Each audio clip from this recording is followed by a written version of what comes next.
तो आप कहाँ से इनिशिएट करते हैं, किस तरीके से आती हैं, तो ये जर्नी कहाँ से शुरू होती है? तो बचपन में कभी सोचा तो नहीं था मैंने कि डिजिटल मार्केटिंग में जाऊंगी, पर सोचा ये था कि कुछ ऐसा करना है जो कि ट्रैवल जर्नलिस्ट टाइप। मैं तब देखती थी मुसाफिर हूँ यारो, यात्रा सीरियल्स आते थे, तब मैं देखती थी और मैं सोचती यार ये बढ़िया लाइफ है, मतलब इनको पैसे भी मिल रहे हैं, ये घूम भी रहे हैं, इनका जॉब बढ़िया है, तो ऐसा जॉब मिल जाए तो मजा आ जाए। आज के डेट में होता क्या है कि लोग चैट जीपीटी करते हैं, उस समय तो जीपीटी नहीं था। So how you people have done the planning? हम लोग क्या करते थे कि हम पूरा रिसर्च खुद अपना कलेक्ट करके रखते थे। तो जैसे कोई कैंपेन्स चल रही हैं तो उस कैंपेन में क्या सीटीआर आ रहा है, कौन सी इंडस्ट्री का क्या सीटीआर है, तो वो सारी चीजें we used to write it down. एक पर्सनल ब्रांडिंग आपकी नजर में क्या है, और आप बिजनेस ओनर्स को किस तरीके से पहला स्टेप लेने के लिए आप उनको कन्वे करती हैं कि these are the first step?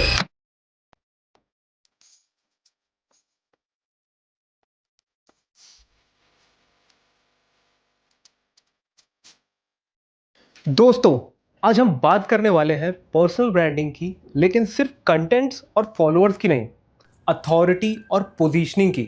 आज हमारे साथ हैं आकृति पटेरिया जी, एक पर्सनल ब्रांडिंग एक्सपर्ट जो फाउंडर्स, कोचेस, कंसल्टेंट को उनकी डिजिटल आइडेंटिटी को पावरफुल ब्रांड में कन्वर्ट करना सिखाती हैं।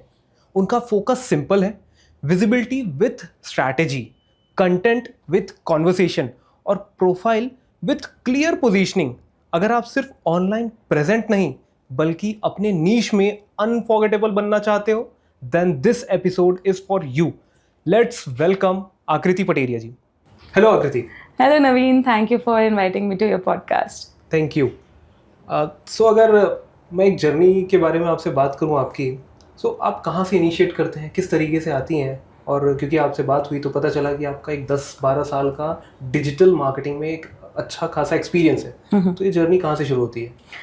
तो बचपन में कभी सोचा तो नहीं था मैंने कि डिजिटल मार्केटिंग में जाऊंगी, पर सोचा ये था कि कुछ ऐसा करना है जो कि ट्रैवल जर्नलिस्ट टाइप।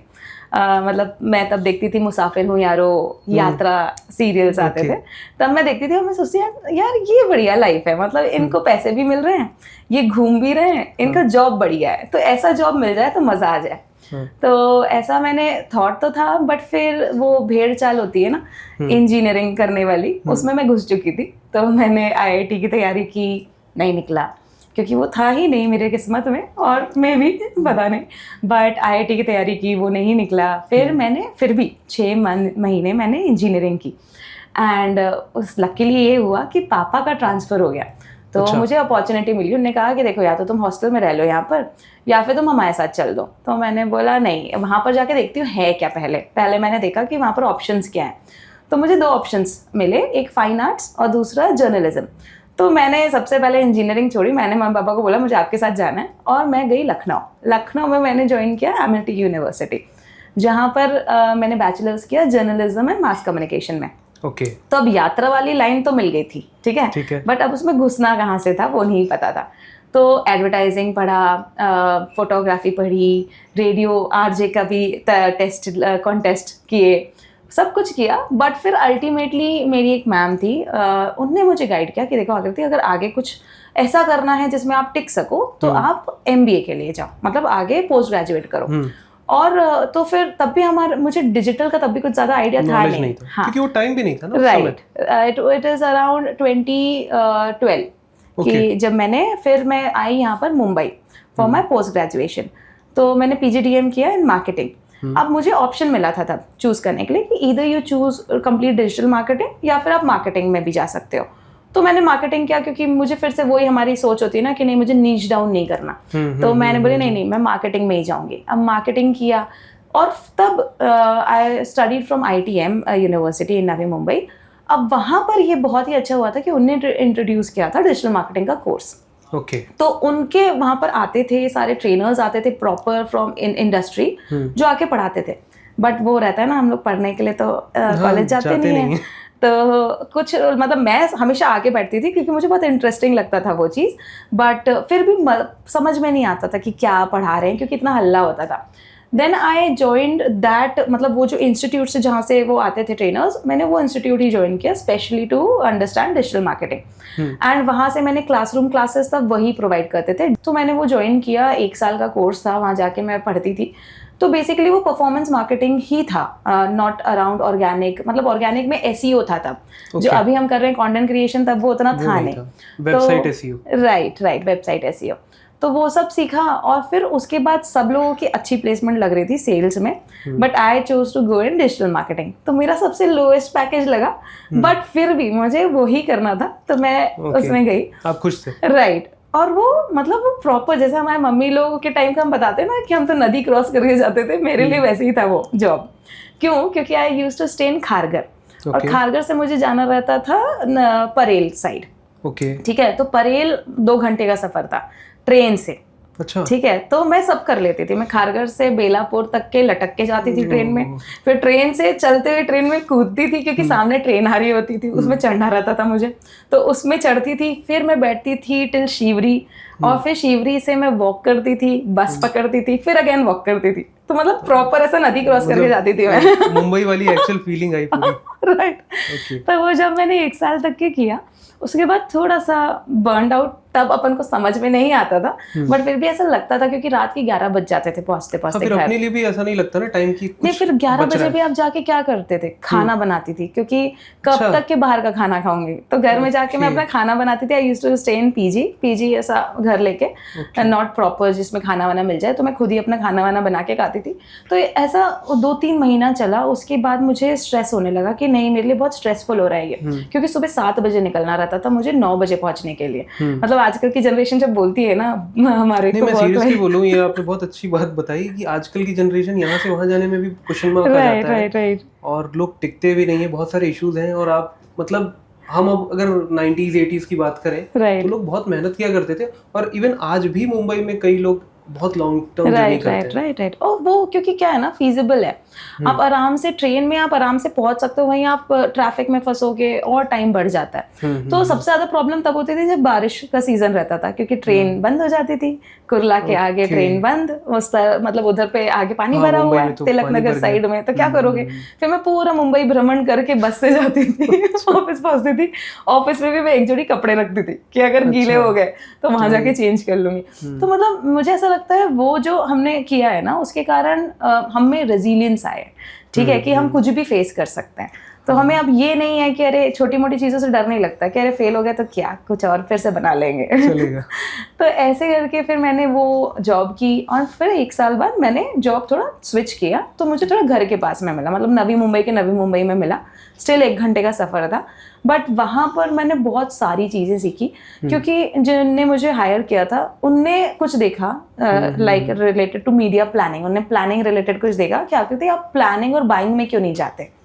मुझे तब तक इतना आइडिया भी नहीं था, मैं तो सब कुछ कर रही थी, कैंपेन भी चला रही थी, क्लाइंट भी मैनेज कर रही थी, सब कर रही थी, तो मुझे नहीं पता था कि मुझे जाना कहाँ एग्जैक्टली।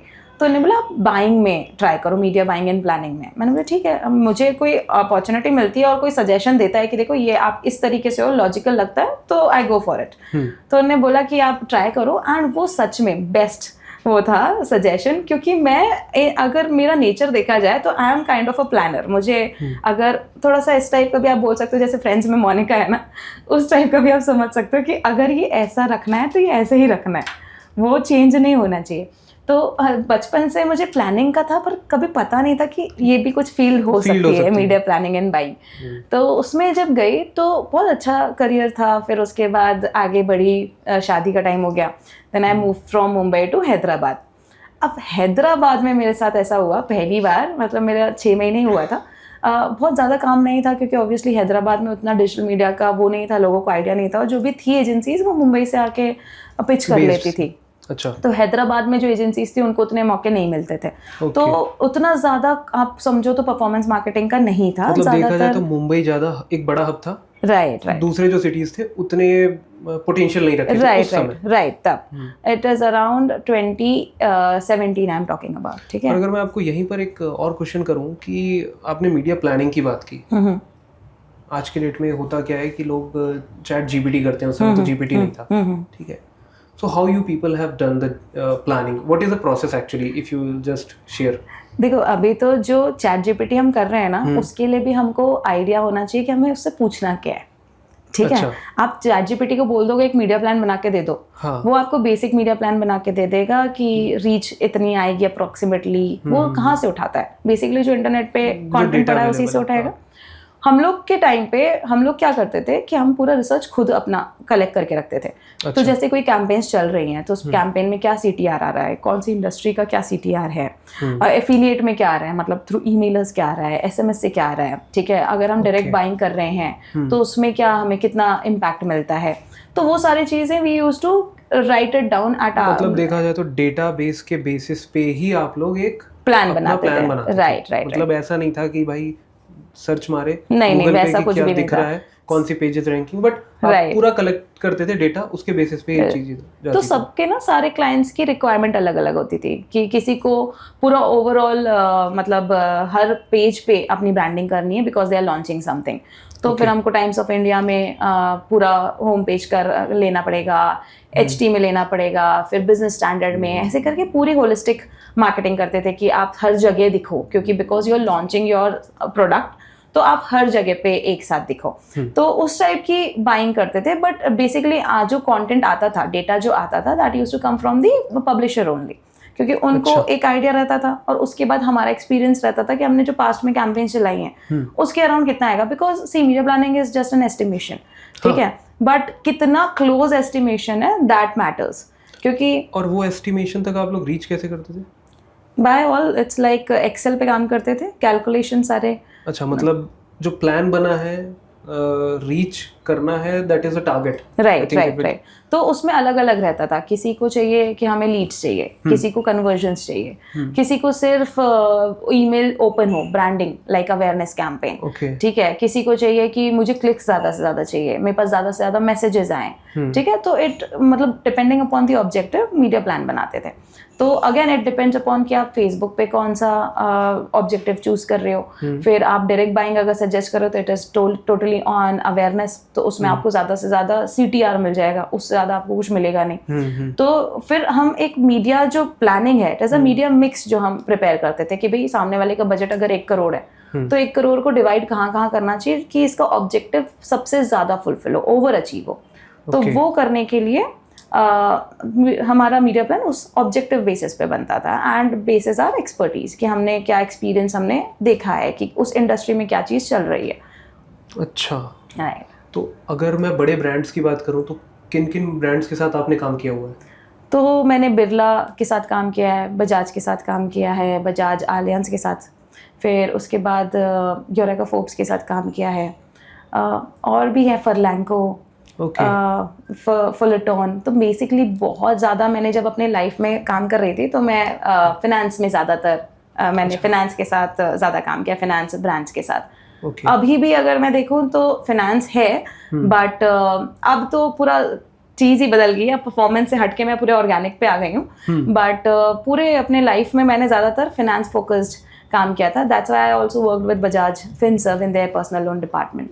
तो ये जो शिफ्ट हुआ, मतलब आप फाइनेंस से ऑर्गेनिक कंटेंट में आ गए, तो ये अचानक शिफ्ट हो गया या कोई ऐसा इंसिडेंट हुआ जिसने आपको क्वेश्चन दिया कि भाई नहीं मुझे चेंज करना चाहिए? नहीं, ऐसा कुछ नहीं था। मैं अभी भी परफॉर्मेंस मार्केटिंग करती हूँ क्योंकि अल्टीमेटली अगर हमारे क्लाइंट्स को सेल्स चाहिए तो वो ऑर्गेनिकली आती है, बट सस्टेनेबल नहीं रहता। मतलब सस्टेनेबल बोल तो कि मैं ये नहीं बोल सकती कि अगले महीने आपको 10 ही आएंगी। अच्छा, मतलब कंसिस्टेंसी नहीं मिलेगी आपको उसमें। राइट, कि मैं आपको एग्जैक्ट नंबर नहीं बता सकती, but if you are running an performance campaign, ad चला रहे हो, तो उसमें फिर भी हमको पता है कि भाई आप इतना कम बजट लगाओगे, इतना खर्चा करोगे तो आपको अप्रोक्सीमेटली इतना अमाउंट ऑफ सेल्स मिल जाएगा।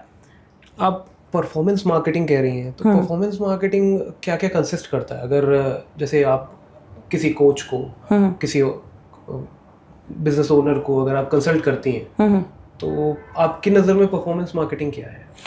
तो पहले तो मैं आपको वो आंसर दे देती हूँ आपने लास्ट पूछा था कि how I came into this, ठीक है। तो ये सब परफॉर्मेंस मार्केटिंग था, कर रही थी कंटिन्यूसली, बट क्या हुआ फिर उसके बाद मैंने अपना खुद का कंटेंट क्रिएशन लाइन आई, ठीक है। सब लोग कंटेंट बना रहे थे, मुझे भी मन किया कि यार मैं भी कुछ करती हूँ, क्योंकि वो चुल कीड़ा हमेशा से रहता है ना, वो हम मुझ में भी था, पर डर लगता था, कैमरे में सामने आने में डर लगता था। तो I started with my food channel. अब फूड Okay. चैनल में मैं सामने नहीं आती थी क्योंकि खाना दिखाना रहता था, बट जब भी सामने आती थी वो कंटेंट अच्छा चलता था। जब भी अपना दिल की बात बोलती थी, कुछ भी बकवास करो बिना स्क्रिप्ट के, तो बहुत अच्छा चलता था। तो मैंने फूड चैनल से ट्राई किया, 1 साल फूड चैनल में टेस्टिंग की। उसके बाद मैंने बहुत सारे कोचेस से खुद कंसल्ट किया कि ये लोग कर क्या रहे हैं। आप सब बच्चे, सब 20-20 साल के बच्चे हैं जो कोच बन के बैठे हैं एंड कंसल्ट कर रहे हैं। तो वहाँ पर ना एक गैप दिखा कि हर किसी का ना तब मतलब इन 2024 सबका ना एक फिक्स पैटर्न था कि हम यही करेंगे। हम अगर आपको 1-on-1 दे रहे हैं तो उसमें हम ऑडिट करेंगे, आपको 4 चीजें बताएंगे, बस हम इतना ही करेंगे। And they used to charge around 5,000। अभी भी बहुत सारे लोग करते हैं 5,000, बट उसमें ना एक गैप ये था कि अगर सामने वाले को क्वेश्चन है तो उसका आंसर कौन देगा, ठीक है। तो वहां पर मैंने 3 लोगों से कनेक्ट किया, मुझे किसी से भी ऐसा नहीं मिला कि यार मुझे सारे आंसर्स मिल गया। तो मुझे वहां पर गैप समझ में आया कि यार यहाँ पर लोग कुछ तो वो कर क्या रहे थे? एक तो ऑडिट कर ली। हाँ जी। ऑडिट में मेजर क्या कर रहे हो कि आपकी प्रोफाइल में क्या गलत है, आप बायो को कैसे बेटर कर सकते हो, bio, right, basic auditing, basic हाँ अंडरस्टैंडिंग। फिर उसके बाद आपको सजेस्ट कर देते थे कि आप देखो इसको इस तरीके से ठीक कर लो। ऑडिटिंग के बाद सजेशन आता है। राइट, कि आपको कैसे प्लानिंग कर सकते हो, कैसे अपना लाइफ इजी कर सकते हो, क्या कंटेंट डाल सकते हो, आपके नीश में कैसे रिसर्च कर सकते हो। तो बेसिक सारे बता देते थे। ठीक है। बट ना उसमें भी चीजें हमको पता नहीं चलती है कि भाई अच्छा अब ये करना है, फिर ये करना है, फिर क्या करना है। हम बहुत बार ना लैग कर जाते हैं क्योंकि 1 घंटे का टाइम है, उसमें आप कितने क्वेश्चंस पूछ लो, आपको तो पता ही नहीं है कि आपको क्वेश्चंस पूछने के हैं। अच्छा, मतलब ये एक स्लॉट रहता था जिसमें 1 घंटे में आपको क्लीन करना है पूरे। राइट। ओके। तो मुझे वहां पर समझ में आया कि यार ये गैप है, ठीक है, लोग सब कुछ बता नहीं रहे। तो फिर मैंने अपना चैनल चालू किया, डिजिटल विद आकृति। फूड चैनल मैंने होल्ड पे डाला और मैंने अराउंड 16 सितंबर अगस्त के एंड में मैंने अपना चैनल चालू किया, डिजिटल विद आकृति, ऑन इंस्टाग्राम। वो अच्छा खासा चल रहा था। बस ऑन विच ईयर? अगस्त 2024। अच्छा, 24 में ही आपने इनिशिएट हाँ, किया। तो उससे पहले मैंने 1 साल अपना फूड चैनल चलाया था। ओके। और सेम चैनल को आपने कन्वर्ट किया? नहीं, दूसरा नया बनाया। नया चैनल। ये बनाना बहुत अच्छा है, ठीक है, लोग छोड़ नहीं पाते अपने पुराना चैनल, ठीक है। मतलब वो पकड़े रहते हैं। राइट। भले ग्रो नहीं हो रहा है उस दिशा में, पर हम इसको नहीं छोड़ेंगे, इसी को चेंज करते रहेंगे। बहुत कंटेंट बना चुके हैं, नाम चेंज कर दिया, तो हम इसी को चेंज करेंगे, वो नहीं चलता। It's a good suggestion for audience also कि हमको नए चैनल पे टेस्ट एंड ट्रायल इनिशिएट करना चाहिए। राइट, सही टाइम पे कर लो ताकि मेहनत वेस्ट ना। ओके, ठीक है। तो मैंने स्टार्ट किया, फिर अच्छा खासा मेरी कुछ अराउंड 8th या 10th रील थी जो 11,000 टच कर रही थी। और इतने में दूसरे दिन मेरा वो जो अकाउंट है वो डिसेबल हो गया, ठीक है, रीच करने के बाद। हाँ, तो पहले होता तो ठीक है, समझ में आता कि ठीक है कुछ गलती की है, बट जब वो डिसेबल हो गया और फिर पूरा डिमोटिवेशन आ गया कि ओहो ये क्या हो गया, ठीक है। मैंने भाड़ में जाए गो डिजिटल विद आकृति बनाया मैंने। डिजिटल विद आकृति को चेंज करके गो डिजिटल विद आकृति। ओके। और फिर उसको लॉन्च किया ऑन सितंबर 16। अच्छा, क्योंकि प्रोफाइल जब मैं अंडरस्टैंड कर रहा था तो मुझे भी एक क्वेश्चन मार्क था कि व्हाई गो डिजिटल विद आकृति। हाँ, ठीक है, क्योंकि गो डिजिटल विद आकृति भी उसका एक अच्छा कीवर्ड था। नहीं, बट ऐसा है ना, हाँ ठीक है, वो पर था। इसका रीजन ये समझ में आया कि पहला वाला चैनल बैन हुआ, और बैन होने का रीजन आपको पता चला? हाँ जी, तो वो ये था कि अब मैं वो सबको बताती हूँ। इवन अगर कोई मेरे साथ 1-on-1 पे भी कनेक्ट करता है तो मैं ये डिस्क्लेमर सबसे ज्यादा मैं देती हूँ कि हमेशा नए ईमेल आईडी से ही अकाउंट बनाना। क्योंकि मेरा जो पुराना आईडी था वो इतना ज्यादा, मैंने उसमें 2-3 अकाउंट ऑलरेडी बना के रखे थे।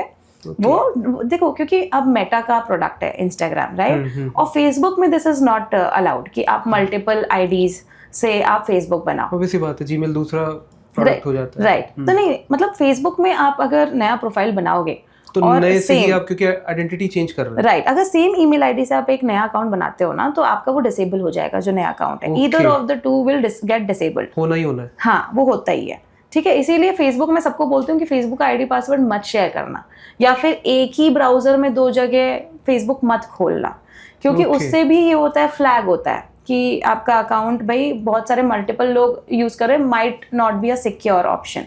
तो वो बहुत सिक्योरिटी उनकी हाई है, इसीलिए क्या होता है कि आपका वो जो डिसेबल होने के हाई चांसेस रहते हैं, जो मेरे साथ हुआ।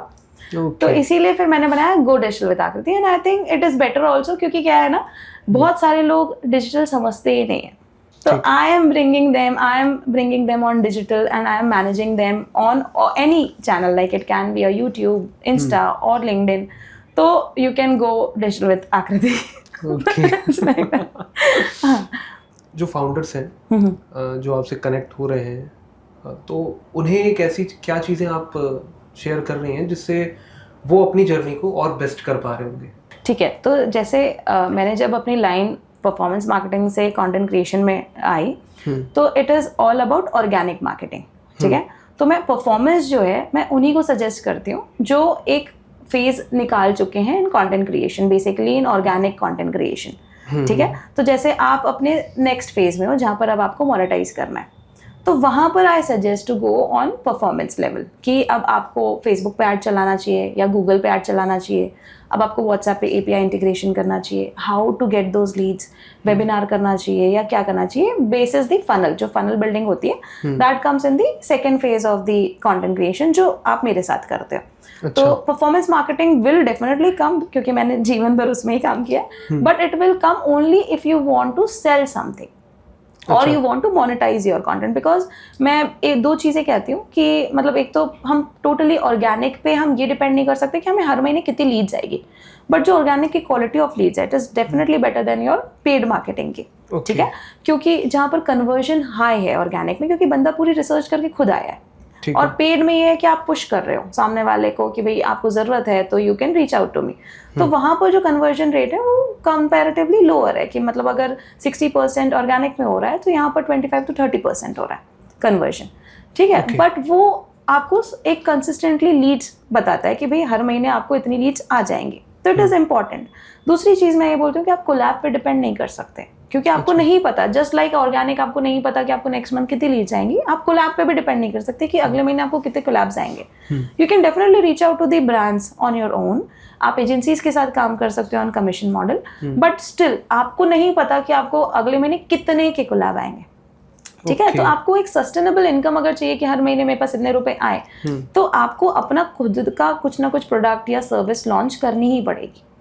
ठीक है, तो अगर मैं ऑनेस्टली पूछूं कि एक पर्सनल ब्रांडिंग आपकी नज़र में क्या है, और आप बिजनेस ओनर्स को किस तरीके से पहला स्टेप लेने के लिए आप उनको कन्वे करती हैं कि these are the first step. Let us suppose if we take example of psychologist और डॉक्टर, फिजियोथेरेपिस्ट, किसी भी प्रकार के किसी भी नीश पे अगर कोई काम कर रहा है, तो हाउ कैन ही और शी स्टार्ट? देखिए, आजकल कंटेंट क्रिएशन से इतने ज़्यादा वैरायटी ऑफ क्रिएटर्स निकल रहे हैं, कोचेस निकल रहे हैं. तो जहाँ पर हम डॉक्टर्स की अगर बात करें तो doctors are expert in their field. ठीक है, वो दिखते भी हैं because when they wear they coat, वो सब यूज़ करते हैं, तो वो दिखते ही अलग से कि ही इज़ अ डॉक्टर और she is a doctor. But वहीं पर ज्ञान देने वाले बहुत सारे क्रिएटर्स भी बैठे हैं. ठीक है, बट पढ़ाई जिसने की है, जो कि डॉक्टर्स हैं, उनके पास टाइम नहीं है. उनके पास खुद के पास टाइम नहीं है, ना ही उनको इतना टेक्निकल आइडिया है कि कैसे शूट करना है. बहुत सारे लोगों के साथ मैं काम करती हूँ जो डॉक्टर्स हैं, उनको मुझे बताना पड़ता है, उनको प्रॉपरली मुझे उनको स्क्रिप्ट देके उनको टेलीप्रॉम्प्टर से या फिर उनको कंफर्टेबल करना पड़ता है कि आप थोड़ा कैमरा से कंफर्टेबल हो. यस, तो वी गो स्लो. ठीक है, हम किसी को प्रेशराइज नहीं करते, क्योंकि उनके लिए भी इट इज समथिंग न्यू और बहुत अलग है. सेगमेंट ही उनके लिए है, राइट. बट उनने इतना दम निकाला है कि हमें सामने आके बात करनी है, दैट इज ऑल्सो प्रेज वर्दी. ठीक है, तो हम उनको आराम से 15 से 20 दिन ट्रेन करते हैं, उनके साथ काम करते हैं कंटिन्यूसली. हम व्हाट्सएप ग्रुप्स हमारे कंटिन्यूसली चलते रहते हैं 24/7 टू सपोर्ट देम, कि वो कभी भी शूट कर रहे हैं, हम देखते हैं कि क्या शूट करें. पहले तो हम गाइड करते हैं ना स्क्रिप्ट्स ओनली कि आपको ऐसे ऐसे शूट करना है. हम कॉल पे भी जाके उनको गाइड करते हैं कि आप ऐसे ऐसे शूट कर सकते हो, क्योंकि बहुत सारे लोग होते हैं जिनको टाइम सिर्फ रात में ही मिलता है, तब फोटोग्राफर नहीं भेज सकते.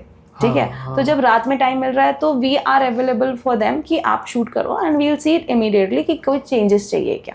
एंड धीरे धीरे आई हैव सीन कि धीरे धीरे 1 महीने के अराउंड सब लोग एक बार 15-20 कंटेंट आप बनाते हो ना, you get comfortable on camera. और फिर उसके बाद जो निकल के आता है ना, दैट इज वायरल वर्दी कंटेंट, क्योंकि वो ओरिजिनल आ रहे हैं, वो रॉ तरीके से सामने आके बात कर रहे हैं, जैसे वी आर टॉकिंग वैसे वो आके बात कर रहे हैं, तो दैट गोज वायरल. तब तक के आप अगर सोचो कि आकृति के साथ आप काम करो, पहली ही रील वायरल हो जाएगी, नहीं. Virality is not a setting.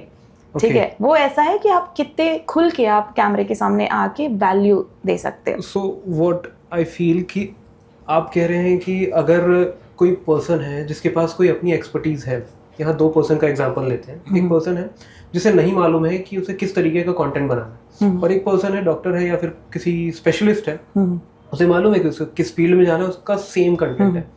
तो अगर आप फर्स्ट पर्सन को सजेस्ट करती हैं कि भाई तुम्हें तो मालूम नहीं है, तो आप उसे कैसे सजेस्ट करेंगे कि how he can choose his और हर नीश और he can create with that, क्योंकि उसके पास तो मल्टीपल ऑप्शंस है। जैसे आपने बताया कि वो कंटेंट क्रिएटर बनना चाहता है, तो वो कैसे अपनी लाइफ में आगे बढ़े? राइट, देखो हम सबको कहीं ना कहीं पता रहता है कि अगर हमें कोई 2 ऑप्शन दिया जाए तो हमें पता रहता है यार ये ना बोल दे, ए या बी। ठीक है, मैं बोलूंगी आपको, मैंने ए या बी ऑप्शन दिया कि आप इसमें भी जा सकते हो, इसमें भी जा सकते हो, मैं आपको सजेस्ट करूंगी be, and you are getting defensive कि नहीं आकृति ये क्यों, ये करना चाहिए ना। तो मतलब आपका दिल से तो वही इच्छा है बट आप श्योर नहीं हो। तो मैं एक छोटी सी एक्सरसाइज करवाती हूँ लोगों से, जो बहुत आपको खुद को बताती है कि आप किस में अच्छे हो, आपकी कौन सी स्किल ऐसी है जिसमें आप नींद में भी बात कर सकते हो। मैं हमेशा सबको बोलती हूँ कि ऐसी नीश चूज करो जिसमें आप नींद में भी बात कर सको। मेरे पास लोग आते हैं, कुछ पैसे ना मिले, राइट मतलब आपको किसी ने पूछा यार आकृति करना कैसे है, मेरा अकाउंट डिसेबल हो गया, मैं क्या करूं, तो मैं नींद में ही बता सकती हूँ, अरे यार इस साइट पे चले जा, पहले ये ट्राई कर ले, नहीं हुआ तो फिर मैं बहुत सारे 4-5 ऑप्शंस तो बता ही सकती हूँ कि यार देखो ये 4 चीजें ट्राई करके देखो, उसके बाद भी नहीं हुआ तो कुछ नहीं हो सकता। ठीक है, तो वो चीज आपके बाय डिफॉल्ट निकलनी चाहिए। मेरे पास ऐसे लोग आते हैं जो बोलते हैं आकृति फाइनेंस बड़ा अच्छा चल रहा है, फाइनेंस कर लें। अब कितने दिन टिक जाओगे फाइनेंस में? मार्केट अच्छा चल रहा है तो उसको कर लें क्या? राइट, तो आप उसमें टिक नहीं पाओगे। तो छोटी सी एक्सरसाइज क्या है कि आप सपोज आप 3 नीश में कंफ्यूज हो। हाँ, ठीक है, देखो अगर व्लॉगिंग कर सकते हो तो बहुत ही बेहतरीन है। ठीक है, क्योंकि आजकल जमाना है यापिंग का, you are just talking out loud on camera, कोई एस्थेटिक्स नहीं, कुछ नहीं, लोग आपकी जर्नी से कनेक्ट हो रहे हैं। some kind of basic editing, cuts लगा दो, ठीक है, बेसिक अपने कैप्शंस लिख लो, सबटाइटल्स लिख लो, राइट, वो सब आपने खुद कर सकते हो, आराम से वो एडिटिंग कर सकते हो इफ यू आर व्लॉगिंग। ठीक है, क्योंकि व्लॉगिंग में लोग आपकी जर्नी फॉलो कर रहे हैं, कोई वैल्यू के लिए नहीं आ रहे हैं, क्योंकि यहाँ पर तो सभी ज्ञानी है, किसी एक पर्टिकुलर से ज्ञान चाहिए नहीं लोग। ठीक है, बट अगर आपने चूज किया है कि नहीं मुझे अपनी कोई सर्विस या प्रोडक्ट लॉन्च करना है, तो now you are confuse between 2-3 things, क्योंकि बहुत माइन्यूट डिफरेंस होता है कि मैं ट्रैवल में जाऊं, कि मैं ट्रैवल एंड फूड में जाऊं, कि ट्रैवल के साथ मैं फैशन में जाऊं, ये दिस इज वेरी कंफ्यूजिंग। ठीक है, तो तब आपने क्या करना है, आपने 15 मिनट्स का टाइमर लगाना है, अपनी एक एक्सेल या फिर एक पेपर लेना है। ठीक है, एंड जो भी आपने पहला नीश चूज किया है कि इस पे करना है, उसमें आपको जितने मैक्सिमम आइडियाज आ रहे हैं, यूनिक आइडियाज जो आपकी ऑडियंस के पेन पॉइंट के हिसाब से हो, कि उनको सुनने में लगे कि हाँ ठीक है मुझे सुनना चाहिए, वो आपको उतने टॉपिक्स लिखने हैं। ठीक है, 15 मिनट्स में आपने लिखना है, फिर आपको वापस से 15 मिनट्स का टाइमर लगाना है, फिर सेकेंड नीश के लिए करना है, फिर सेम फॉर थर्ड नीश। अब जाओ, जब आपका ये एक्टिविटी हो गया, अब चेक करो किसमें आपने मैक्सिमम यूनिक यूजफुल आइडियाज लिखे, जिसमें भी लिखे हैं वो, क्योंकि जब हम प्रेशर पे काम करते हैं ना, हमारे से वही निकल के आता है जिसमें हम बेस्ट होते हैं। ओके, ठीक है, तो आप वो टेस्टिंग करो, आपको पता चल जाएगा कि आपके लिए क्या नीश। ये एक अच्छी सजेशन है ऑडियंस के लिए कि भाई अपना नीश कैसे फाइंड करें। राइट, तो चलिए नीश फाइंड हो गया, अब नेक्स्ट स्पॉट, क्योंकि नेक्स्ट तो एक लंबी जर्नी है और उस जर्नी में एक क्वेश्चन मार्क भी है और हर्डल्स भी बहुत आएंगे, फैमिली प्रेशर एंड ऑल, क्योंकि जब आप यूनिक करते हो तो बहुत सारे सोशल प्रेशर आपके रहते हैं, उससे कैसे बाहर निकले? तो मैं एक ये चीज़ बोलती हूँ अपने मेंटीज को कि अगर कंटेंट क्रिएटर बनने का सोच लिया, हाँ, तो पहले बेशर्म बन जाओ। क्योंकि अगर हमने, वो कहते हैं ना, जिसने की शर्म उसके फूटे करम। ठीक है, तो वैसे ही है कि अगर आपने शर्म की तो देखो लोग जो रिश्तेदार है ना, हाँ, मतलब एक्चुअली लोग फ्रेम किससे करते हैं? रिश्तेदारों से। 4 लोग, वो चार लोग, फैमिली के अलावा जो 2-4 लोग आपके जानने वाले, आपके पड़ोसी, जो जहाँ से आप बिलोंग करते हो, राइट, ना कि मेट्रोस के पड़ोसी, क्योंकि वो तो आपको देखते भी नहीं। राइट, ठीक है। फिर भी तो वो लोग मतलब डर हमको रहता है हमारे रिलेटिव्स का ही कि क्या बोलेंगे। बट ना मैंने अपनी जर्नी में एक चीज़ देखी है, और मैं भी जब फूड चैनल चालू किया था मैंने, तो मैं फेस क्यों नहीं दिखाती थी, क्योंकि मुझे भी डर था। ठीक है, बट जब मैंने फेस दिखाया, कुछ लोग आए जिनने आपको बोला कि अरे तुम तो कंटेंट क्रिएट करती हो ना, अच्छा अच्छा वीडियोस बनाती हो ना, ठीक है, किसी ने मजे में लिया, आप भी मजे में ले लो, है ना? हाँ, मतलब आपका रिस्पॉन्ड सही होना चाहिए। राइट, फिर जब मेरा चैनल बहुत जल्दी ग्रो कर गया, लकीली, क्योंकि लकीली या बोलो एक्सपीरियंस जो भी, क्योंकि इतने साल से उसी में काम कर रही थी, जब वो ग्रो कर गया, उसके बाद जब लोग आए, उनने, अब जो मेरा एक ब्लॉगिंग चैनल जो मैंने बनाया है, जिसमें मैंने ज्यादा किसी को पब्लिश किया नहीं है, वो ज्यादा मैं अपने ऑर्गेनिक ही रखते हो। हाँ, ऑर्गेनिक रखा है, वो उसमें मैं कुछ भी कर रही हूँ, I am just yapping, I am just sharing whatever I want to share, ठीक है। Okay. और वहां पर सबसे ज्यादा एंगेज करने वाले लोग जो है ना, वो मेरे रिश्तेदार हैं। ठीक है, तो जब आप एक बार ग्रो कर जाते हो ना, आपको सपोर्ट करने वाले भी वही आके सबसे पहले सपोर्ट करेंगे। तो मेरे हिसाब से ये सोचना कि यार कौन क्या बोलेगा, वो सबसे बड़ा प्रॉब्लम है। तो पहले इसलिए मैं बोलती हूँ, पहले बेशरम बन जाओ एंड बी श्योर कि what is the last point where I will leave this. Okay, ठीक है, कि मैं इतना दिन इसमें लगाऊंगी।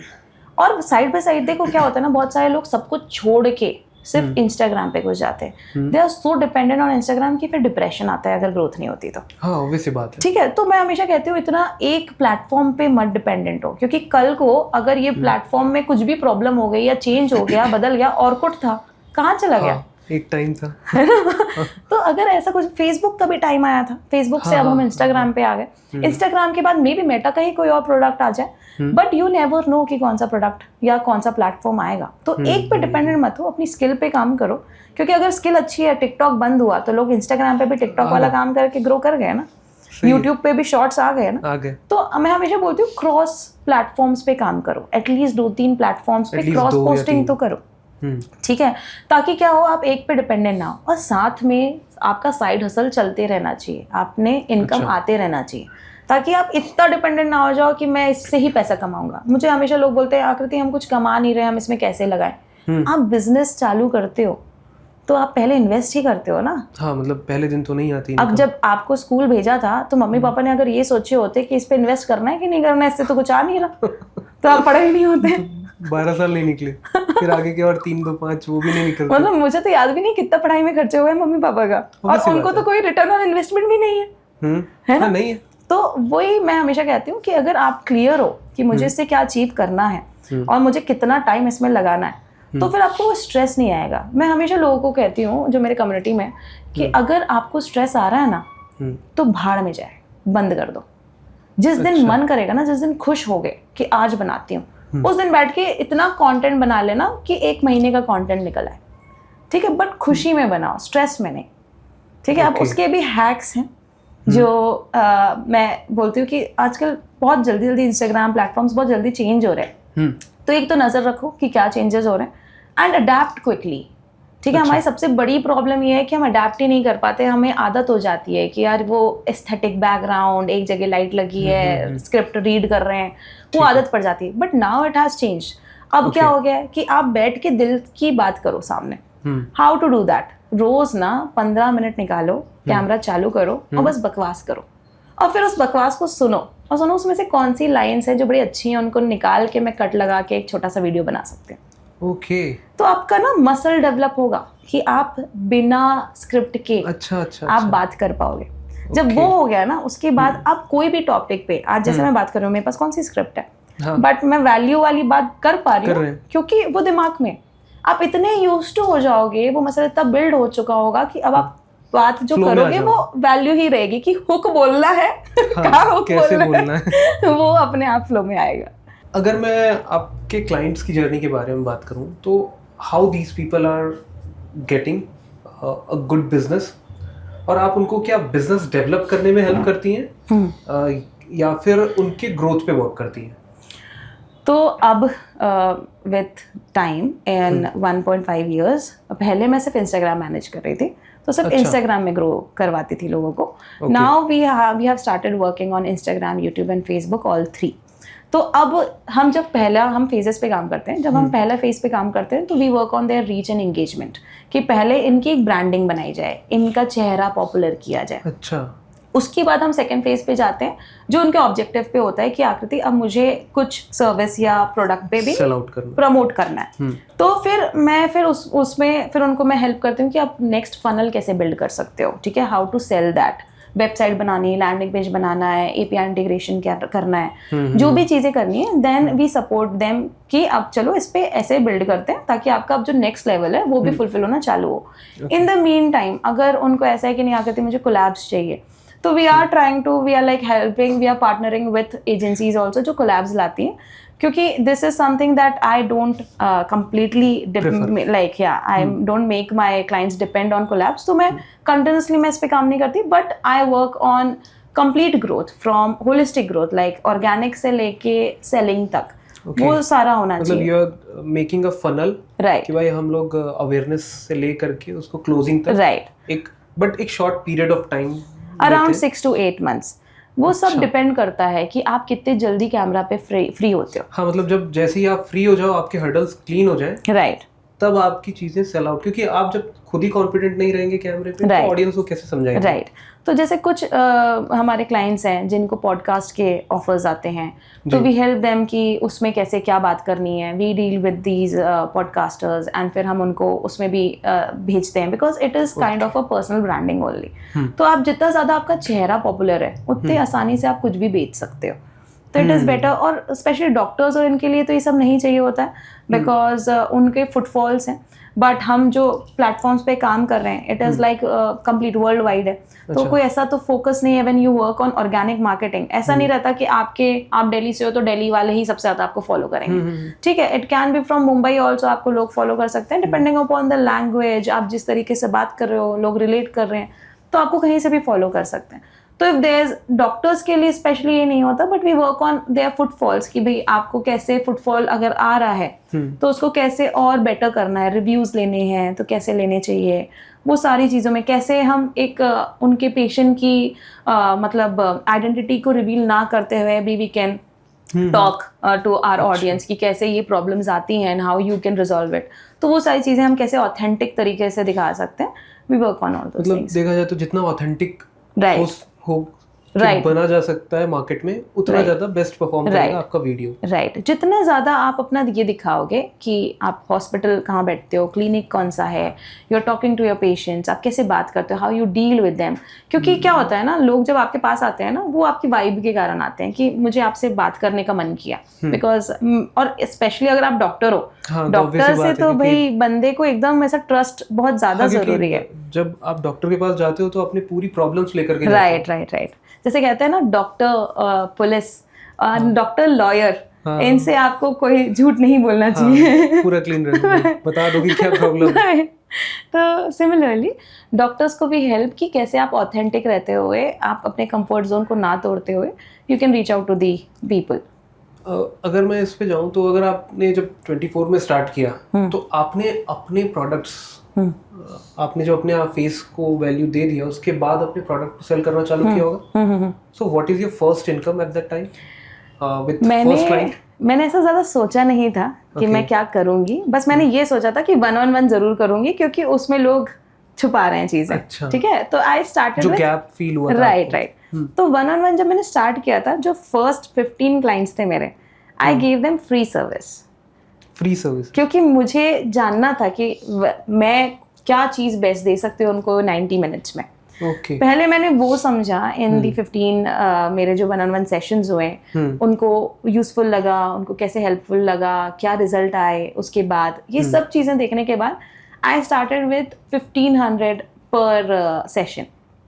अच्छा, तो दैट वाज लाइक, मैंने बहुत टेस्टिंग किया है। Still I don't charge 5000, I still charge 3900, क्योंकि that is the base amount जो लोगों को हेल्प कर सकती है एंड मैक्सिमम लोगों को हेल्प कर सकती है। तो that is how I came to this. आपको ऐसा नहीं लगा कभी किसी कंटेंट में हमसे मिस्टेक हुई हो? मिस्टेक्स होती है and how do you accept and तो लोग आपको आके पॉइंट करते हैं कि आकृति क्या बोल रहे हो, गलत है। अगर देखो गलत है, अगर सच में गलत हुआ है, तो आप you can apologise and archive, और you can make another reel. ठीक है, ये भी पॉसिबल है। बट जनरली हम लोग रिसर्च इतनी ज़्यादा करते हैं कि वो जो मिस्टेक्स हैं वो मिनिमाइज हो जाती हैं। मिस्टेक्स कम होती हैं, होता क्या है, गैप्स होते हैं कि आपने पूरी बात नहीं बता पाए।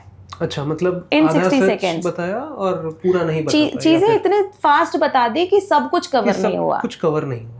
तो सच तो है, बट हर चीज नहीं बता पाए, कवर नहीं हो पाई। राइट। तो ये हुआ था जब मैं पहली बार वायरल हुई थी। जो मेरा रील वायरल हुआ था वो इसी के कारण हुआ था, क्योंकि लोग मीन हो गए थे, लोगों ने मुझे गंदा गंदा बोलना चालू कर दिया था। तो बट इट्स ओके, क्योंकि आप वायरल वैसे ही होते हो। आज how do you face these things? उसको कैसे? वो मुझे बहुत बुरा लगा था, तो फिर मैंने क्या किया, रात का टाइम था और मैं बहुत दुखी थी कि यार क्यों मुझे लोग इतना गंदा गंदा बोल रहे हैं।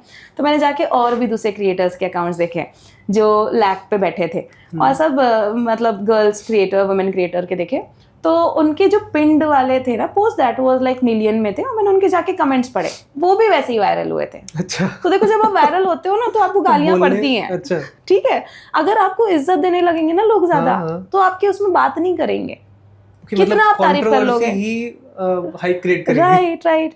अगर तारीफ भी करनी है, आप कितनी तारीफ कर लोगे? अभी आप मेरे चैनल पे जाके देखो, आपको व्यूज बहुत कम दिखेंगे क्योंकि लोग इज्जत करने लगे।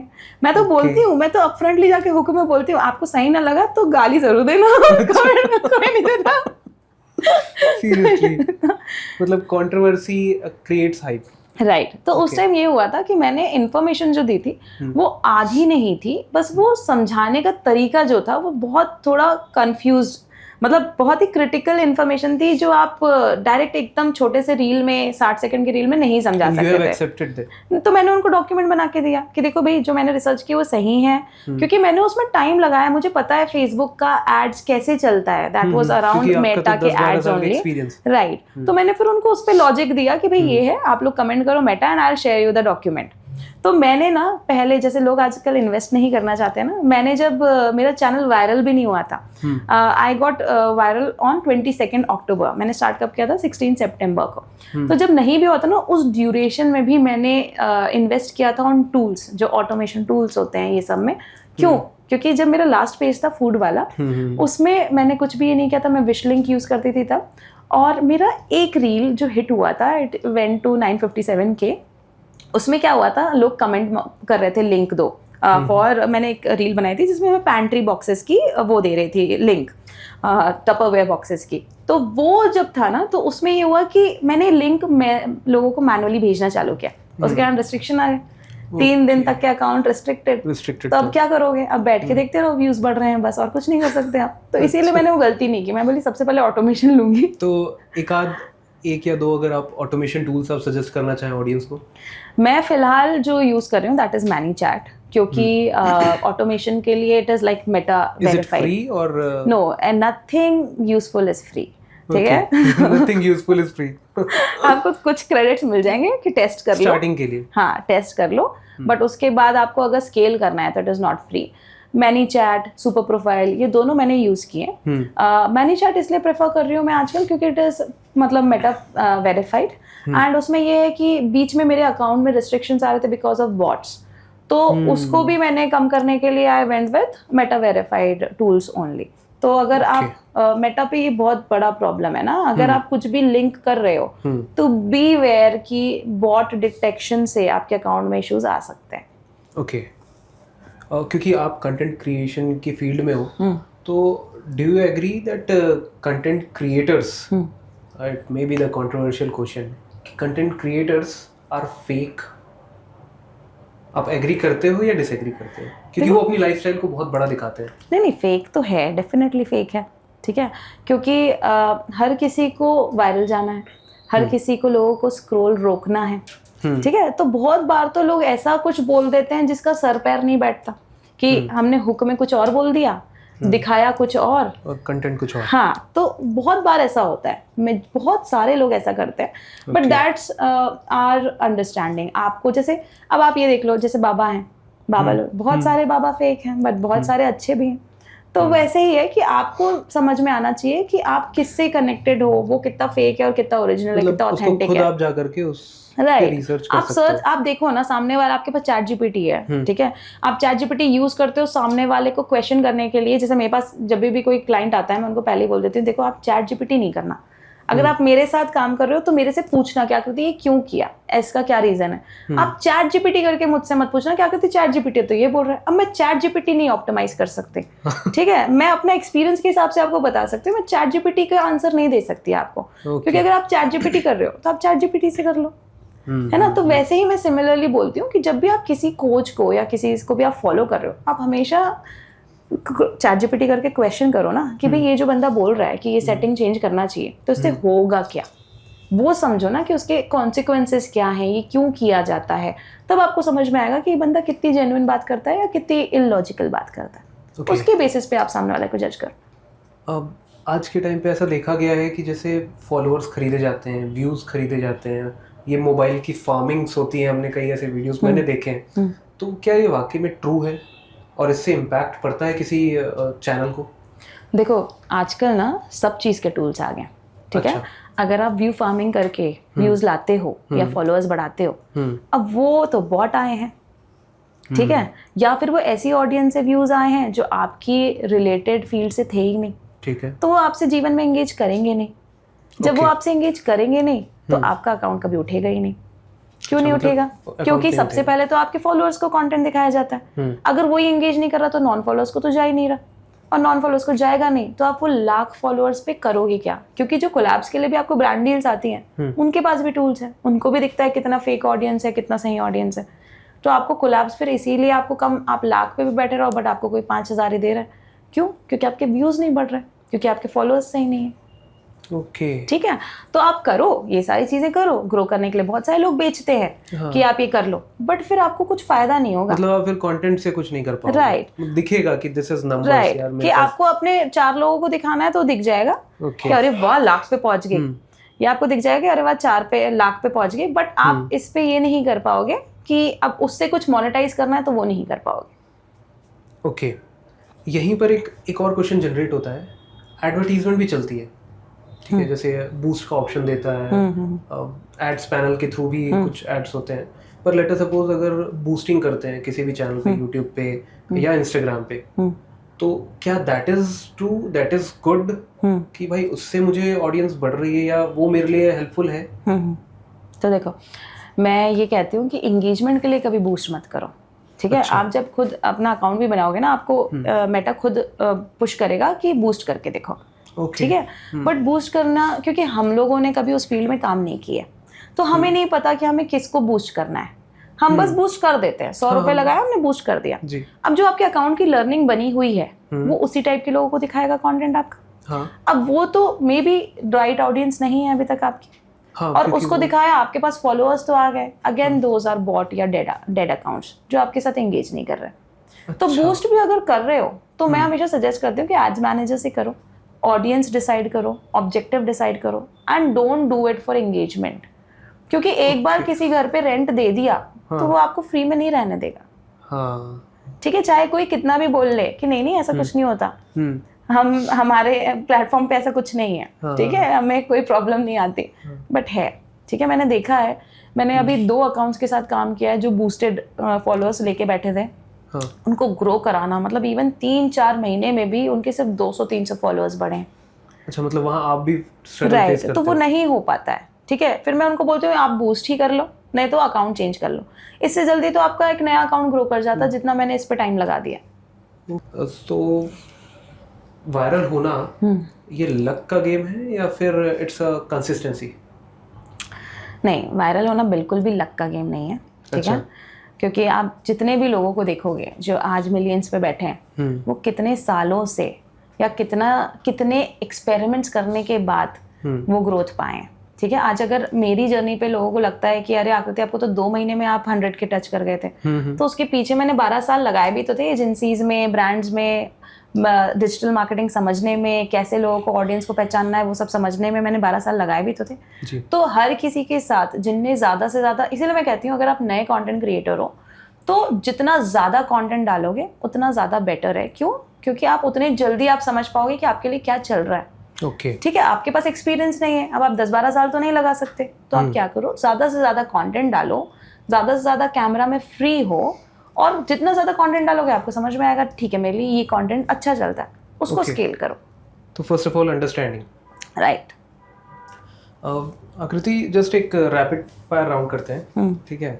सो I will be asking some of the questions and you are going to give the answers, ठीक है। सो ऑर्गेनिक ग्रोथ या एड्स? ऑर्गेनिक। ओके, कंसिस्टेंसी या क्रिएटिविटी? आई थिंक दोनों चाहिए। देखो कुछ भी बोलने के लिए आप कुछ भी हाय गाइस से स्टार्ट कर दोगे, that is not creative. Creativity चाहिए बट कंसिस्टेंट नहीं हो तो प्लेटफॉर्म आपको टिकने नहीं देगा, क्योंकि रीच बार बार आप अपनी गिराते जा रहे हो बिकॉज यू आर इनकंसिस्टेंट। आप जैसे जैसे आपकी रीच बढ़ती है आप फिर छोड़ देते हो, फिर रीच पीछे चल जाती है, फिर चढ़ते हो, फिर पीछे चले जाते हो, तो both are important. Instagram reels या यूट्यूब शॉर्ट्स? दोनों प्लेटफॉर्म बहुत अलग हैं, Okay. ऑडियंस बहुत अलग है, depending upon the audience that you are targeting आपको डिसाइड करना पड़ेगा। If you want to grow on shorts में जो आपका इंस्टाग्राम पे चल रहा है वो ज़रूरी नहीं कि वो यूट्यूब पे चले, तो आपको ऑडियंस के हिसाब से यू नीड टू डिसाइड कि आपको रील्स करनी है कि shorts. But YouTube definitely because it gets monetized. Okay, for business owners LinkedIn या इंस्टाग्राम? किस टाइप का बिजनेस है उस पर डिपेंड करता है कि अगर आपके Okay. प्रोडक्ट्स हैं, ऐसा कुछ है जो आप केटर कर सकते हो ऑन इंस्टाग्राम की ऑडियंस को आप दे सकते हो, तो गो ऑन इंस्टाग्राम। जैसे कोई रिटेलर हैं उनके लिए definitely Instagram is good, but अगर कोई आप प्रोफेशनल हो, कोई कोच हो, तो लिंक्डइन में, और जिनको बिजनेस ओनर्स या फाउंडर्स को टारगेट करना है तो LinkedIn is better. Okay, quantity and quality? When you are starting, quantity; when you have started growing, then quality. Okay, तो क्वालिटी कभी भी ऐसा नहीं होता है कि जीरो, ठीक है। Quality should always be like around 60%, but most important है क्वांटिटी, क्योंकि आपको तभी समझ में आएगा कि कौन सा आपका चल रहा है। जब वो क्रैक कर लोगे, then improve your quality on what is working for you. Okay, फिर वायरल या loyal audience? Loyal audience. Okay, AI caption या manually typed? AI captions as a draft, but then change it according to your audience, क्योंकि AI बहुत ही ज़्यादा bot जैसा देता है, but जितनी इन्फॉर्मेशन AI दे देता है उसको आप यूजफुल बना सकते हो, वैल्यूएबल बना सकते हो, but the first line that goes should be manually written as per your audience. अच्छा, कम्युनिटी बिल्ड करना या फिर फॉलोअर्स काउंट इंक्रीज करना? अगर आप सिर्फ कोलैप्स चाहते हो तो फॉलोअर्स काउंट इंक्रीज करो। अगर आप मोनेटाइज करना चाहते हो बेसिस योर सर्विसेज, तो फिर community is the best option. चाहे वो 50,000 भी लोग हों, वो आपसे खरीदेंगे। Okay, as you said that your content is not controversial first, तो इसमें आप क्या सजेस्ट करते हो? ग्रोथ विदाउट कंट्रोवर्सी पॉसिबल है? देखो, पॉसिबल तो है, ठीक है, क्योंकि बहुत सारे ऐसे लोग हैं, कोचेज हैं जो कंट्रोवर्सी नहीं करते, उसके बाद भी उनका अच्छा खासा ग्रोथ हो रहा है। Controversy is required when you are starting, और controversy is required as a hook, ठीक है। जरूरी नहीं है कि आप फुल चीज जो आप बोल रहे हो वो कंट्रोवर्शियल ही हो। बहुत सारे लोग ऐसे नीशेस पे बात करते हैं, लाइक रिलीजन, पॉलिटिक्स, इस पे आप, it is all about controversy, और आप बहुत जल्दी ग्रो भी करते हो। तो इट डिपेंड्स कि आप कितना ले सकते हो, क्योंकि जब लोग आपको मीन होना चालू करेंगे एंड वो आपको अगर उससे फर्क पड़ता है तो again you will get depressed. Okay, तो आप कितने हेड स्ट्रॉन्ग, उस पर डिपेंड करता है कि आप कंट्रोवर्शियल कंटेंट बना सकते हो या नहीं। इस पूरे जर्नी में आपने, क्योंकि एक कॉर्पोरेट कल्चर को करीब करीब 10-12 साल देखा है, तो ऐसा क्या आपके माइंड में था कि भाई आपको इससे शिफ्ट होकर के आप इस तरीके से आप आज कंटेंट क्रिएट कर रहे हैं और इस जर्नी में आप एक अच्छा ग्रोथ लेके आके मार्केट को रिप्रेजेंट कर रहे हैं, तो आपको ऐसा क्या लगा कि यार मुझे वो छोड़ के ये करना चाहिए? क्योंकि आप एक अच्छी जर्नी कर रहे थे, कॉर्पोरेट इंडस्ट्री फॉलो कर रहे थे, तो हाउ यू हैव? देखो, जब मैंने ये स्विच मारा ना, तब कोविड टाइम था, ठीक है, एंड मेरा बच्चा छोटा था। तो मेरी जर्नी में ये टर्निंग पॉइंट था कि मुझे अपने घर पे टाइम देना था, बट घर पे टाइम देने के लिए मैं ऑफिस नहीं जा सकती थी, और इसलिए मैंने सोचा कि कुछ घर से चालू करती हूँ। एंड जिसमें मैंने पूरा टाइम लगाया है, 12 साल लगाया, मैंने सोचा इसी पे क्यों नहीं आगे बढ़े, क्योंकि इसमें मुझे अच्छे खासी चीज़ें पता हैं। बट जब मैं इसमें घुस चुकी हूँ एज अ बिजनेस ओनर, अगर मैं आपको बोलूँ एज अ एजेंसी ओनर, तो मुझे ये चीज़ समझ में आती है कि अपने बिजनेस में तो कोई वर्क लाइफ बैलेंस होता ही नहीं है। दैट्स मेरा सेकंड क्वेश्चन था कि इसमें आपको as a work life balance आ रहा है या फिर वो ज़्यादा ठीक था कि नहीं, बस ये है कि I am available for my kid, but जितना मैं तब मे बी टाइम दे पाती कि मैं आके सब बंद करके मैं रिस्पॉन्ड ही नहीं करती, वो अब नहीं हो सकता। You are having the option ना, राइट, कि कोई और है जो देख लेगा। अभी मेरे पास ऑप्शन ये नहीं है, मेरे पास टीम है, but still all are working on different things, ठीक है। मेरे पास अभी ये नहीं है कि मेरा काम कोई फुल कंप्लीटली मैनेज कर ले, कि आकृति नहीं है तो चलो ठीक है हम देख लेंगे। तो अब ये होता है कि मैं काम कर रही हूँ एंड मैंने अपने बच्चे को साइड में बेड में सुला दिया कि तू मेरे पास ही सो जा। बट अभी तो बिल्कुल भी, मतलब 2-3 बज तो ऐसे ही चले जाते हैं, रात के 2-3 तो ऐसे ही बज जाते हैं। तो जो लोग कहते हैं ना वर्क लाइफ बैलेंस, भाई पहले वर्क कर लो, मतलब मिथ है बहुत बड़ा। देखो, बना सकते हो आप, बट उसको टाइम लगता है। आप एटलीस्ट 3 से 5 साल आपको अपने बिजनेस में लगाना पड़ेगा। तो वही मैं बोल रही हूँ, पहले वर्क कर लो, एक अच्छा लाइफ बना लो, and then go for balance. Okay, तो एक मतलब ये बट ये ऐसा मंत्र नहीं है। होना चाहिए कि भाई मतलब आपको टाइम निकालना पड़ता है कि चलो अभी मैंने फैमिली के लिए टाइम निकाल लिया, अब मैं इतना टाइम फैमिली के लिए दूंगी ही दूंगी चाहे जो हो जाए, ठीक है। एंड साथ में अगर कोई कॉल आया तो बोल दो यार 2 घंटे मैं अवेलेबल नहीं हूँ, तुम लोग ये चीजें देख लेना, your team will support you. But अगर आप ही वर्क लाइफ बैलेंस पे बैठे हो तो आपकी टीम को लगेगा यार ये खुद कुछ करते ही नहीं है और हमको बोल रहे हैं, तो वो क्यों करेंगे। तो इसीलिए आई ऑलवेज आस्क पीपल कि जो भी मेरे पास से ज्वाइन करते हैं कि भाई मैं आपको कभी नहीं पूछूंगी what you are doing completely, मतलब आप पूरे दिन में आप क्या कर रहे हो, I will not ask you that, but I need your availability कि अगर अपने पास किसी क्लाइंट का इशू आया है तो I want you to be available and respond. So when you are working in a corporate companies, और अगर आप जब वर्क कर रहे थे उस समय 2022 के पहले या 24 के पहले, तो आपने ऐसा कोई प्रॉब्लम फेस किया लाइफ में जो वाइल इन वर्किंग जो आपको बहुत कनेक्ट करता है कि उससे तो मैं बेटर ही हूँ अभी? हाँ है ना क्योंकि उस समय के लोग आपको आज भी कनेक्ट करते होंगे। राइट अभी भी सबसे दोस्ती है। बट एक चीज़ जो थी कि जो मैंने फेस की थी और वो जनरली सब लोग फेस करते हैं, ठीक है, वो ये था कि आपको फ्रीडम नहीं रहती, आपको दूसरे की सुननी पड़ती है। ये सबसे ज़्यादा कॉमन चीज़ है, ठीक है, कि हमको कोई हमें मैनेजर होते हैं और वो किसी भी तरीके से बात करते हैं, स्पेशली इन आर इंडिया। इन जो आपके मल्टीनेशनल्स हैं उसमें आप ऐसा बहुत कम देखोगे, रेयरली देखोगे, बट इंडिया में आप मैनेजर्स को देखोगे that they talk very badly also. वो एक चीज़ थी जो मैंने देखा था कि ये चीज़ मुझे अच्छी नहीं लगती, क्योंकि even if I am at a director level लोग मुझसे बदतमीजी से बात कर सकते हैं, but over here when I am working with clients, मैं बहुत लिमिटेड क्लाइंट्स के साथ काम करती हूँ और उन्हीं के साथ करती हूँ जो मेरे जैसे हैं, जहाँ पर ये नहीं होता कि यार आप मेरे को छोड़ के भी जब चले जाओगे तो भी यू विल बी सेटिस्फाइड कि चलो आकृति के साथ हमने ये सीखा तो ओके, मतलब सेटिस्फाइड क्लाइंट्स, राइट। मतलब उनको बाद में भी जानने के बाद ये रहता है कि चलो ठीक है कोई बात नहीं, आकृति ने धोखा नहीं दिया, आकृति ने हमें सारी चीजें सिखा तो दी कम से कम। क्योंकि मैं ऑर्गेनिक में मैं आपको ये नहीं बोलती कि आपको 6 महीने में मैं आपको 2 लाख फॉलोअर्स टच करवा ही दूंगी, इट इज़ ऑर्गेनिक, वो आराम से होगा। And I focus on community building, क्योंकि आपका अल्टीमेटली पैसा निकलना चाहिए आपके चैनल से, ठीक है। तो एक ये चीज़ थी जो मुझे ऐसा लगता है कि ठीक है आज मेरे पास फ्रीडम है कि मुझे किसके साथ काम करना है, किसके साथ नहीं करना है, and it all depends upon the understanding and the bond कि लॉजिकली हम दोनों एक प्लेटफॉर्म पे हैं, एक पेज पे हैं, देन वी वर्क टुगेदर, और हम दोनों we work as a extended team, क्योंकि आपके पास टीम के लिए टाइम नहीं है, we are working as an extended team to you. ये एक चीज़ मिली मुझे, बट डेफिनेटली ये चीज़ मैं चाहती नहीं। And even I in my agency also I tell people, जो मेरे मैनेजर्स हैं उनको मैं बोलती हूँ कि आप कभी भी एम्प्लॉय से इस तरीके से बात नहीं करेंगे। ओके। अगर कोई करता है तो मेरी उनसे लड़ाई हो जाती है कि आपने इस तरीके से बात क्यों किया, ऐसे नहीं करना है, चाहे जो हो जाए। आप सीखो how to get work done politely. आप ऐसे गंदे, और फिर अगर सामने वाले की भी गलती है, वो रिस्पॉन्सिबल नहीं है, तो मैं उनसे भी 1-on-1 पे बात करती हूँ कि क्या प्रॉब्लम है, क्यों नहीं कर रहे हो, ठीक है, कोई कमी है, कोई चीज़ है, अगर है तो कोई बात नहीं, अगर आप रह सकते हो तो रहो, अगर आप नहीं कर सकते हमारे जैसा काम तो कोई बात नहीं, यू कैन लीव, बट कोई we don't burn the bridges either with our clients और आवर एम्प्लॉइज। ओके, सो आपने बॉन्ड की बात की थी बीच में, so how do you create bonds with clients? अगर मान लीजिए कोई क्लाइंट आता है या फिर कोई एम्प्लॉय आता है आपके सिस्टम में, so do you have any set parameters कि भाई these are the documents what we are going to sign with you? Right Is there any way? Right. तो जब कोई आता है ना हमारे पास, तो पहले तो अपनी रिसर्च पूरी करके आते हैं, 2-3 महीने देखने के बाद वो आते हैं।